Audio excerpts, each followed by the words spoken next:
Welcome to Playful Beginnings, a podcast about the magic of play therapy for therapists, students, and anyone interested. In our podcast, we'll explore the deeper understanding of play therapy and the skills we use when working with children. We hope to help you understand the why behind what we do and how it helps kids heal and grow. I'm Dr. Kristie Obiola, a working play therapist and university professor in North Carolina. I'm Dr. Maggie Parker, a play therapist and professor in DC. Hi, Maggie. Hey, Kristie. It's so fun to be in the same room with each other.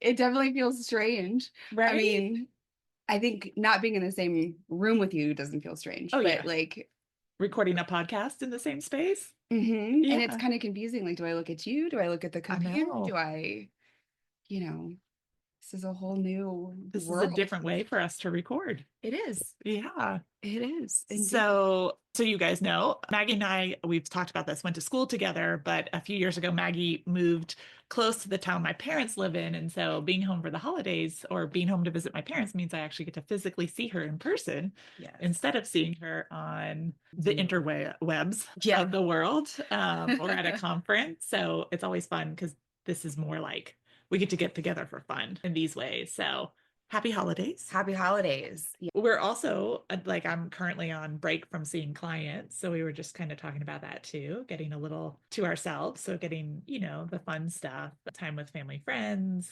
nurturance, dinners, parties, all that good stuff, which is an important part of us taking care of ourselves. And we'll have another episode on self-care. Yeah. Well, so one of the things we were kind of talking about was parent. Yes. Because that comes up a lot about working with parents, and because kids come with parents.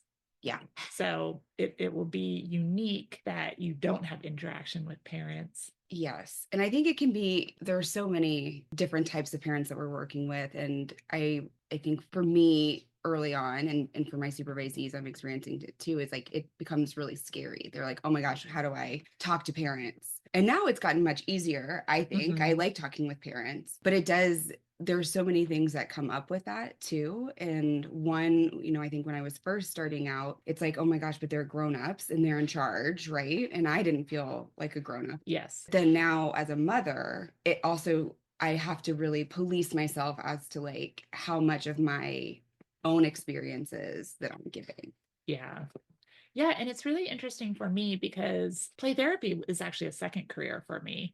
I was a child life specialist first. So I've worked with parents in hospital settings for a long time. So it was a surprise to me how many people felt apprehensive or fearful of parents, because that just wasn't my experiences in the hospital setting. Kids come with parents. So you're working with the parents equally as you're working with the kids. So I've always had, I think, more comfort working with parents, but I have a lot of students, a lot of people I consult with that really struggle working with parents, which is so surprising because I find parents delightful to work with. I also find it really helpful. It switches my brain. I'm still doing play therapy, but like I have to switch a little bit. So it almost is like renewing in the moment to work with parents.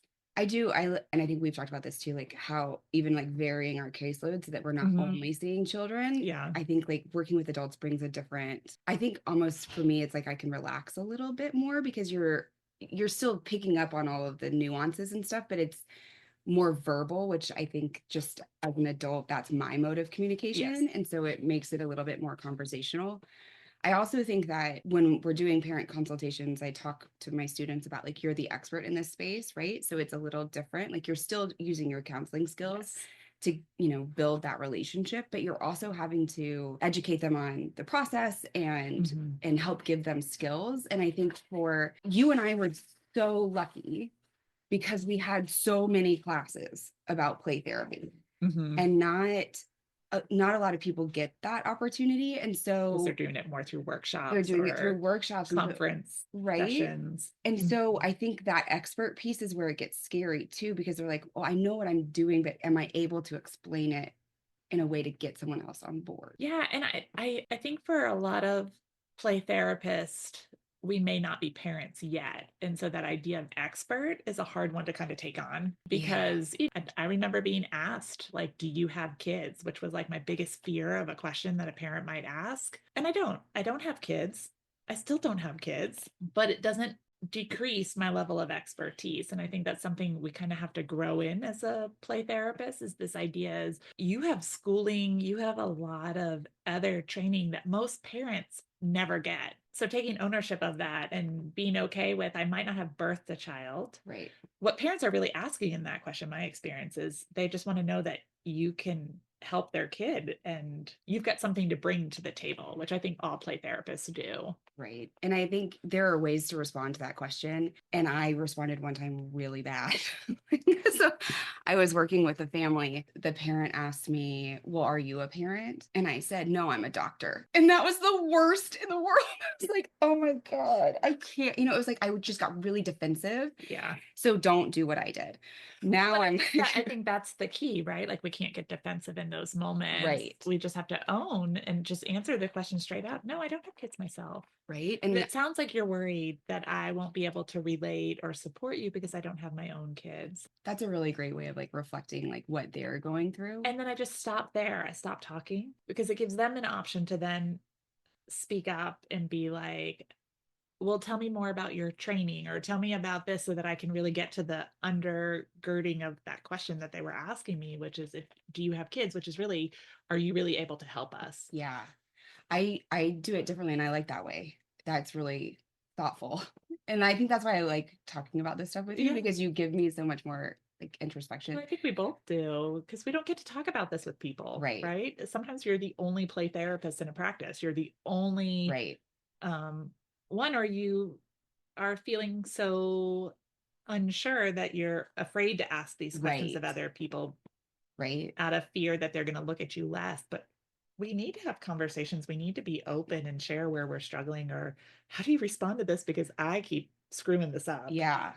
I yes. I say like going back to the parenting thing, now I'm like what I'll respond is they already have you as a parent and that does not Mm. need to be my role. You've got that covered.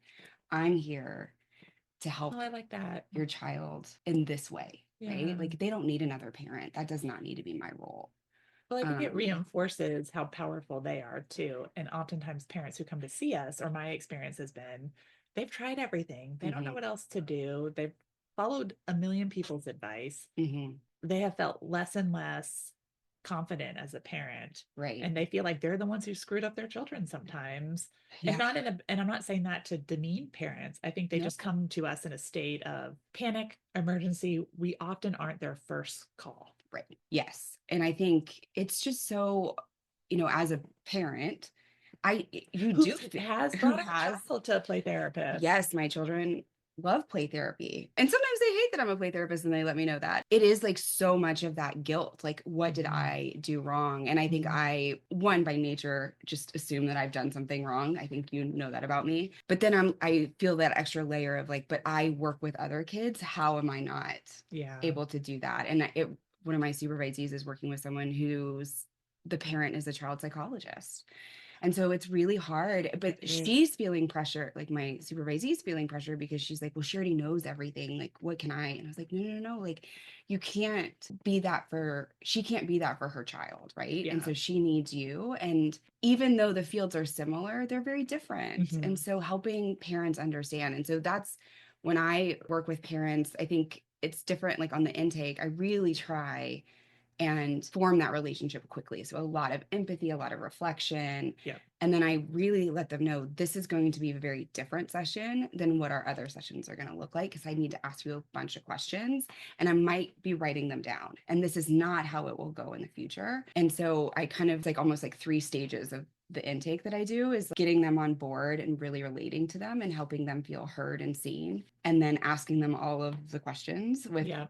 reflections in between so it doesn't feel like an interview. Yeah. And then I explain the play therapy process and what it'll look like. How do you set yours up? So I do introductions first. I tell a little bit about my background, who I Yeah. am. Mm-hmm. I actually do paperwork first. Mm-hmm. And I tell them, there's a lot of logistical things that we need to go through before we can get into what's going on with your kiddo. So I actually go through my paperwork first. And I do that because I find I run out of time. Yeah. And so then I'm rushing through that. And I want us to make sure I do send it to them ahead of time so they have a chance to look at it, so they can read through. In North Carolina, we call it a rights and responsibilities page. so they can read through the rights and responsibilities of me as a therapist, professional disclosure. They're called all different things. So I Yeah. send that ahead of time with all my paperwork so they can fill it out and bring it filled out. And the confidentiality. And the confidentiality. And I review it, even Yeah. though they've signed it. So before I witness it on either on screen or on paper, depending how parents function, because some of my parents are still printing and bringing things in, and then some send it back through the electronic portal. I always start off is tell me what made you call. Oh, I like So that. I let them narrate first because Yeah. I find it answers a lot of my questions. And I say, sometimes I'm going to want to follow up on some of the stuff you're sharing. And sometimes I'm going to really sit and listen and really get a holistic picture of the struggles that you guys have been having to get you here. And then I said, I might have some follow-up questions, and then the list of questions. Yeah. So I try the first one. I mean, ideally, I'd love it, my first intake to be 2 hours, but it's really hard to get parents to come in for 2 hours. Yes. So I often have to break it up.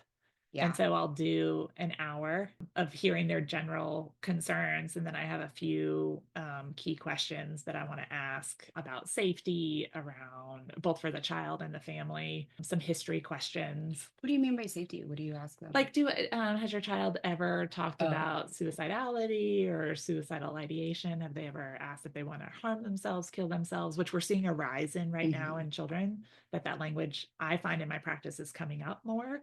I also work with a doctoral student, Mia Garcia, who that's her area of study. So she's really like highlighted for me, like the need for us to do more assessment and suicidality for kids. Let's have that be a topic at some point. Sure. I'm curious. I don't feel like an expert. I'm just maybe we should have her we should have her come and talk about it because it's really an important topic. So I do a little bit of that. I ask how invasive the problems are. Are they having you just at home, at school, at extracurricular activities? Who else in their life might know about the struggles they're having? I ask if they have seen any other mental health. It's on my form, but I ask because sometimes they say no on the form, but then when we're talking, they're like, oh yeah, they saw someone. And I'm like, oh, okay, let me write that down. Who did they see? When was the last time they saw them? Because I work really hard not to poach clients. It's happened to me before. So it's like one of my pet peeves that I would never want a therapist to feel like I'm replacing or taking over. And if they've seen any other type of therapist, so like occupational speech, anything like that I should be aware of. Do they have any other diagnoses? So like sensory processing, are they have any neurodiversity, any other family history of mental health diagnoses or concerns, both in the immediate family and extended family. If they have seen someone, I ask about medication. And then I talk about, at the very end, I talk about what play therapy is going to look like, what to expect. And I also have we create a co-contract about their involvement in play therapy so that we will meet every 4 to 6 weeks. Right. That's part of the contract of me seeing your child so that their engagement is pretty high. This is why in some families it's more informal, right? Like we do it in between or at the end of the session when the kids are playing. Because I also try to build my sessions where I don't stack a lot of sessions. So I don't do I try not to do on the hour. I try to do like hour and 10-minute if I can. Oh yeah. So it gives me a little extra leeway. I can clean the playroom without feeling rushed. Oh yeah. But I can also spend a few extra minutes with parents. My office is in an old house and parents like to sit on the porch. So as their kids are playing, it's also, there's no one else around. So we can kind of talk freely while their kids are playing out in the yard of the old house. Fun. So it feels more informal that we can do that. Though I work really hard to maintain confidentiality. So if other people are sitting out there, we won't have those conversations. This is also, as you were talking, like why I need someone like you, like in my life, because I forget sometimes like where I really struggle. And I think what keeps me from like starting my own practice is all of the logistic things. I'm like, oh yeah. Now as a contract with the parents, it's a great idea. Right. Yeah. So I'm more like, I'm just very like, as you go. Yeah. And like more big picture, if you will. And so that's why I need Kristie. This is a helpful reminder. I'm like, oh yeah, all of that stuff. Because I forget about them. And I forget the big picture. So, well, this is why we do well in research together. Because I'm like, I have this big idea. And she's like, okay, well, how can we actually complete it? Let's talk this through. So I'm like, wait, we're going to change the world. One of my favorite questions to ask parents, and this comes from Dee, is potty training. Dr. D. Ray is asking about potty training.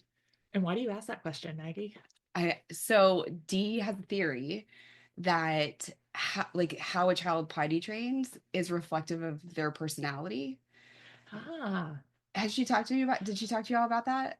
she did, but I always heard it Oh, differently. how did It's you? so interesting. I always heard it was a microcosm of the parent-child relationship and Oh, how they interact together. So interesting. like it could be part of the child's personality, but then how does the parent respond to Oh, the child's yeah. personality? Are they trying to push the child quicker than they're ready to go?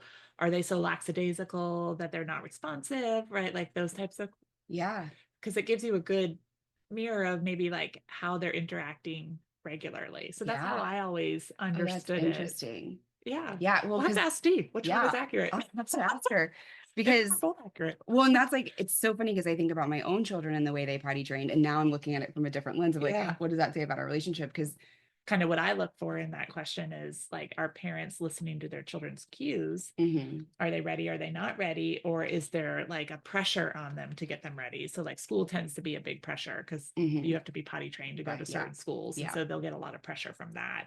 And then you'll see them pressuring the kid, and the kid doesn't respond to pressure well, or they do respond to pressure well, right? So, it also tells you how they're interacting and how both the child responds and the parent responds. And what does that pressure look like? Yeah. So I So, guess I did not pressure them. Maybe I did. Maggie, I you pressured him? don't pressure your kids. No. Oh, I was like, did No, I'm looking at you like, for real? You're asking this question? No. So if I like, I think this is also a microcosm of a parent consult because Yeah. I'm like, give me affirmation that I didn't ruin my Yes. children, right? And no matter how much education and training that I have. And so really like helping parents Yeah. feel comfortable because they're Well, and scared a lot of affirmed, times. Yeah. right? They want to know they haven't screwed up their kids and that there's hope for Yeah. something to be different. And so I think it's a big role of ours is to instill hope Hmm. and that they are capable. So for me, a lot of the affirming and igniting them that they can also learn this stuff. So part of our time together is going to be when I find things that work in the playroom, I'm going to share them with you because Hmm. I want you to be able to use them at home so Hmm. that you're not continuing to have the same struggle. So I'm Yeah. also a big proponent of giving what we do away to Yeah. other people. Yeah. And no, I think that's a big, I really try and do that and try to make it align with what they're dealing with at home, right? Mm-hmm. Because you don't want to overwhelm them with skills, right? And so trying to like do it in ways that you think will be manageable, but Yeah. also that will work. And I think that's where my biggest struggle is with parent consultations now that I am a parent, is because I've used them at home and I see them work at home. And so I am constantly battling like, is this a space where I like, should I tell them that I also do this? Yeah. And so So how it's like, much do you disclose right. in Because consultations? you don't want them to be like, "Ugh, Yeah. she only talks about herself, right? Like, Or of course it she's the works. perfect She's parent. right. Yeah. And I get that a lot actually, where people are like, you must be the perfect parent. I was like, oh no. Like, do you yell at your children? I'm like, Yes, yes. And actually, daily. And the reality is what we do in the play session, we can't do 24 hours, 7 days a week no. for our kids. They need that balance of both structure and unstructured, right? To Hmm. lead and to follow, to be guided and to guide. And so I think it really is a balance of the two. And that's Yeah. often what I share with parents when they're like, they're just going to run amok in your playroom. I was like, no, No. they're really not. But yeah, but I don't always ask that question in the first parent consultation. Really? Yeah, because I'll on the second parent consultation, I'll do more of a developmental. So Hmm. I'll ask more of the detailed. I do use the Advanced Play Therapy book by Dee Hmm. Ray. She Yeah. has a list of questions. I find them very helpful. And I've also, it's been nice because I've gotten to know the child for 3 or 4 sessions Hmm. to kind of see from their perspective, like Right. who they are, what their temperament, what their personality is like. And then sometimes I've also heard from like the teacher, I've heard from maybe other people in the child's life. And I do like to do the initial with both parents, and I like Hmm. to do the follow up with both parents. I don't always get both parents. Yeah. I normally get one parent, but I Hmm. try to get both parents. I would say my initial, I mostly get both parents. Hmm. And then in the second, I sometimes just get one of the two parents. Yeah. Where that's different is if they're divorced. And Yeah. that's something I think we could spend a whole podcast of working with separated and divorced Yeah. parents and maybe bring someone in who works Yeah. with high conflict divorce because that looks very different. Yes. Dr. Lynn Etheridge in Mississippi, she was a former lawyer Mhm. and is a play therapist. and she does high conflict. Yeah, And she goes to court all the time. Actually, we should bring her on. That'd be yeah. great. So, but just kind of how do we maneuver that? Because it is an anxiety producing when I see divorce. I Yeah. won't fib. That's when I was like, oh, please don't let it be high conflict. Yeah, Because it it makes gets it really messy. hard. But I do, again, I contract with both parents, like what the expectation, what my purpose is, that stuff. But I think we should spend an episode just talking about Yeah. working with parents who are separated or divorced. Yeah, because I do think like we're kind of as we're kind of going through all of this, it's like this is when parents are on board Mm-hmm. and they're engaged, Yes. it's really great, but that's not always the way it is, I think right? some parents are skeptical. I think parents are skeptical. I think they're scared. And okay, other things that we talk about with parents. So I do think a big part of the initial parent consultation is helping the parent feel comfortable with who their child is going to see. Right. Yeah. So it's really building a relationship with the parent as much as it is with the child. Now, I'm not doing the parent's counseling session, Right. but I do want to make sure that I am building good rapport with them so they feel a level of trust. Because I also see then that trust transfer over to their child. Because if a parent can trust me, right, and the parent is giving messages to their child, they trust me. So ways we might do that, it's really doing a lot of active listening and reflective responding with parents. So we are rewording, restating what they let me make sure I'm understanding you. Seems like this is really challenging for you. This sounds like it makes life difficult. So I'm really like partnering with the parent at that moment so that they don't feel like they're living on an iceberg on their own. Yeah. Right. That they're still part of the mainland. Right. Right. And how, even if there are maybe crevices and cracks, here is how I think play therapy will help in these areas for you. So I'm also telling how I think my skills can be helpful so that they're gaining confidence. Yeah. And if I don't know, I don't pretend to know. I say, that, oh, that I might have to think about that. And if it's not in my wheelhouse, I'm owning it's not in my wheelhouse, right? I'm not saying I can do something that I'm not sure. And if it's a new area that I haven't done before, I tell parents I might have to seek consultation on this. It'll depend on how comfortable you feel. I could also try to find you someone else. And I use this analogy a lot. I use it with adult clients, teenagers, and parents in particular. I say that counseling, finding the right counselor or play therapist is like finding the right pair of jeans. Sometimes you have to try a whole bunch of pairs on before you find the right fit. Sometimes you think it's the right fit. You get home, you wear them 2 or 3 times, and you're like, this doesn't fit well. I don't like these. Finding a counselor can be like that too. So please know at any point if you don't feel comfortable or this is not feeling like a good fit, let me know. I won't be offended. Right. And I'd rather help find you a person of what you're looking for. So if I'm not that right, then let me get you connected with someone else who could feel like a better fit. Yeah. And typically they're looking for someone more directive. Yeah. In my experience, it's been like that too. And I think it really is meaningful to clients when you do say that. Yes. I think they really appreciate it. I will always end up, my intakes like that. Like, hey, listen, like this is important that you feel comfortable. Yep. And it's okay if you don't. I'm going to go ahead and put a hold on this date and time because I don't want it to get filled. And you let me know at any point before that if you don't feel comfortable and I will take it off. And I think they really appreciate that.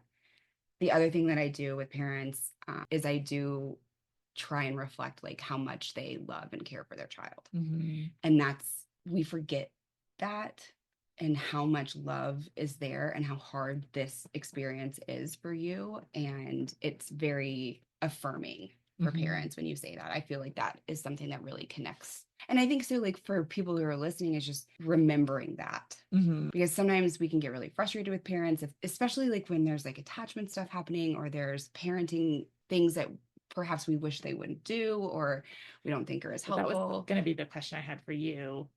When parents bring up something that you feel might be harmful, and I think the common one that I get asked is thanking, right? Like, how do you respond to that? Because it does come up in the intake session often when you ask, how do you handle that? Because that is one question I sometimes will follow up. Like, how do you guys manage that at home? Right. So he's always talking back or she's always doing this or they do this, right? I'll say, what does that look like in your house? How do you manage that? How does your partner manage that? How does your ex manage that, right? If there's conflict there so that I have a better picture. But how do you respond to the spanking question?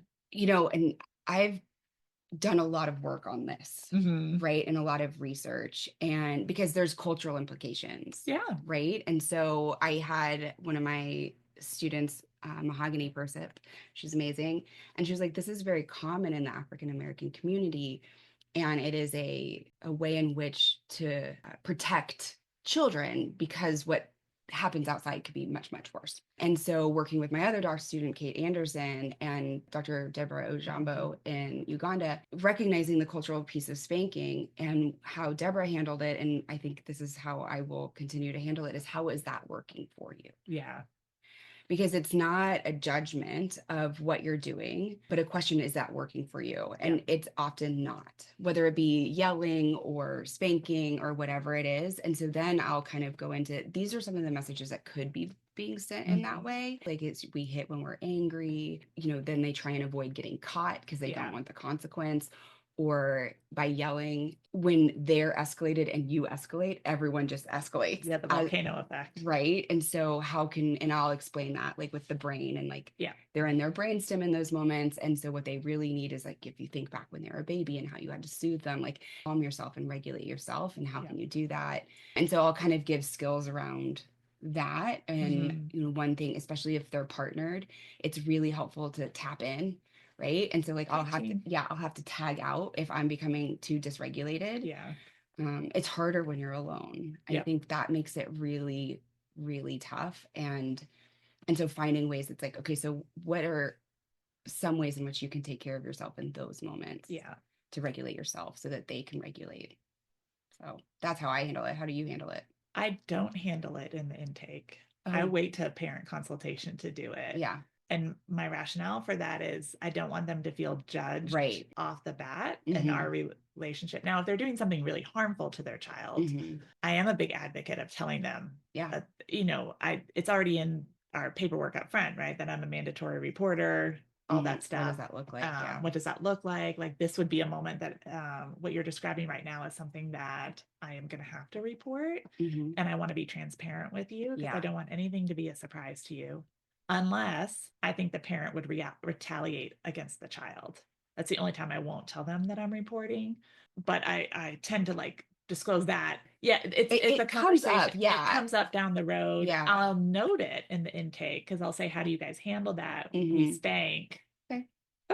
And I think they're surprised, because I think they're used to being lectured about that's not a good approach. And sometimes they'll say, I don't know if that's the best way. And I was like, well, let me get to know your child better. Let me hear more about what's happening from you. And maybe we can tackle that in a parent time, unless that's something you really want to focus on today. And if they're like, I do want to focus on today, then I'll kind of go into a case that pops up to me as I was doing an intake with a mom and a grandmother. And so I brought it up, and I think I said, how does that feel like that's working? So with no judgment, just kind of, I want to hear from you guys. And they're like, it works great, except he was coming because he was aggressive at school and he was hitting kids, and the caregivers talked about him hitting at home. That was his way of problem solving. And I wasn't reactive at all. I just said, okay, right. And I just kind of noted it. And the mom said to me, she goes, what do you think about that? And I was like, oh, did I give you an opinion? Like, I had an opinion about that? And she's like, well, everyone we've told that to has gone into a lecture for us. So I'm just wondering what your thoughts are on it. And I said, I can't say I'm pro spanking, and I can't say I'm against spanking, because for some children, that is the method that works the best. What I'm hearing from you is, although it stops your child's behavior, it sounds like it's showing up in other ways. I'm wondering if what this kiddo has learned is, when you get upset, when you get frustrated, when you do something like that, how you express yourself is through hitting others. And it was like an aha moment for these caregivers. They were like, they looked at each other and they're like, we've never even thought of that. Right. So because people lectured, they got defensive. Right. I said, if it's working, I'm not here to correct things that are working. But if they're not working, I'm here to help you figure out some other tools for your toolbox to use, because it's not something I normally jump into in a consult, but it like stands out to me as a kind of a case, but it tends to come up later. And sometimes parents won't disclose it till later, right? Because they're afraid of our judgment. And so Can I ask you one more question? Because we've jumped into parent consultation, like that first Yeah. intake, but that's not our first interaction with a parent. Oh, like on the phone The or? phone. Yeah. Like, do you do anything special when parents call to set up appointments? No. Well, so I'm not in practice now. Okay. And for the last 6 years of practice, there was a scheduler. And so they would just put them Ah, on my okay. case. I would call them before and Mhm. say, my name, and Yep. I'm excited to talk to you. This first session will be just for us. Yes. Oh, that's something else we haven't talked about. Yeah, not including the child in the intake. Yep. But yeah, I just try and be really warm and thank you for reaching out. And Yeah. do you do something special? Is there No, but it's something I'm something I forgetting? think sometimes it can feel really methodical to people. And so I know when I'm talking about working with parents, I encourage my students to do their first few phone scheduling with a mirror in front of them. Oh, yeah. So, because if you're not smiling, sometimes that comes across on your voice. Huh. And so, just to kind of train yourself to be more engaging, Yeah. I'll encourage them to like look in a mirror while they're talking You know what? so that they can, and because if they see Yeah, themselves like having a reaction, like just to note that, and does their voice change or things like that, that's so funny. remembering that that is your first contact Yeah. with parents. And so making sure Hmm. you're warm, you're engaging. So I'm in private practice, so they come to me. I don't have a schedule to do that. So I get those initial calls, trying to be responsive quickly. Sometimes that's my hiccup because I just practice one or Yeah. 2 days a week. And so making sure like on our webpage that's actually noted on there that I'm only in the office Thursdays Mhm. and Fridays. So I tried to just work private practice Thursdays and Fridays. And really now it's just Fridays. It's not even Thursdays anymore, so that I can be pretty consistent so that they know if you call me on a Monday, I might not get back to you till Friday. Now, if I have an established client, that looks Yeah. different. But like a brand new client, because those initial phone calls can sometimes Take a while. take a while and they kind of spur into intake Yes. sessions. And so you have to also know like this is really great information. Unfortunately, I'm not somewhere where I can write this stuff down. I'd love to talk to you this in our intake session. Let's see if we can get that on the schedule. So sometimes you're doing more redirecting Yeah. in that initial phone call. Yeah. And so Having to establish those boundaries. yeah, Yeah. because it is hard. And I'm always surprised at how much information people kind of give you up front. Hmm. And I think that's probably anxiety and maybe some nerves. Like, I'll just tell it all. Hmm. Right. Which I appreciate. But then it can be overwhelming on the other end because it kind of just gets dumped in your lap and you're like, okay, let's.